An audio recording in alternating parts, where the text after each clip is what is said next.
I'm going to go back in time to earlier this year in the spring. It was Easter weekend, Saturday evening, and it's kind of a quiet time in the universe. And, you know, when you get bored and you're kind of a digital person, you start doing things like Google yourself and, you know, check your website stats. And if you're an author who's written a book, you go to Amazon and you check your sales rank, you know, just to see how it's doing. And the thing about the sales rank when you're checking it is it's not just about what books that you sold, it's also about, it's Amazon's key to the entire system. So it affects like search results and all kinds of other things. So that particular Saturday afternoon, some authors were surprised to find that they had no more sales rank on their books. And they started posting murmurings about this on Twitter and elsewhere. And consumers then also started posting about how they weren't able to find books that they were looking for on Amazon that they knew must be there, but they couldn't find them.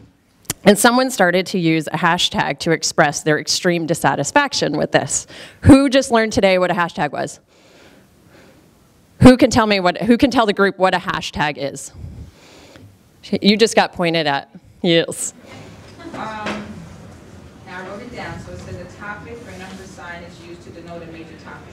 Yes, it's whenever you're on Twitter, you use this number sign to denote a topic, and it makes it easier for other people who are following that topic to find tweets about it.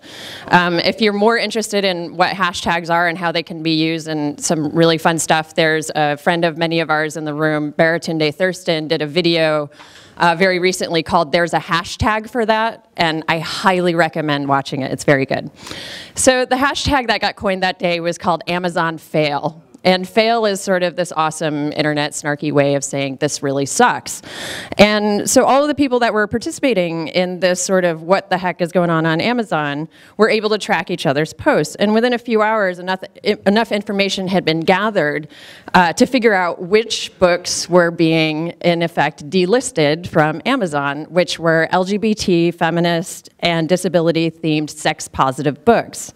These books mysteriously received an adult flag, while heteronormative sexual books like Playboy calendars, as well as things like anti-gay screeds, were totally left alone. Seems like a really bad thing is happening. So the flames start fanning really high, and then various web celebrities got involved, and they started using their capital and their influence to talk about these books that were in effect being banned. Not long after that, a bunch of newspapers caught wind of that, and by the morning, I think sometime that morning, the LA Times was blogging about the fact that these books were being banned on Amazon. The mob is storming the castle all day long. It's Easter Sunday, you know, we've got our pitchforks out and our torches and, you know, just having a grand old time. And by that night, Amazon was forced to make some sort of statement about what was going on. And they told Publishers Weekly, it's a glitch, we're looking into it. On Easter Sunday. So imagine that same scenario just 10 years ago, right? Even then, Amazon was already a very popular online retailer with a really good amount of credibility. And if a huge swath of books had been banned from the site in 1999, how would people have protested that?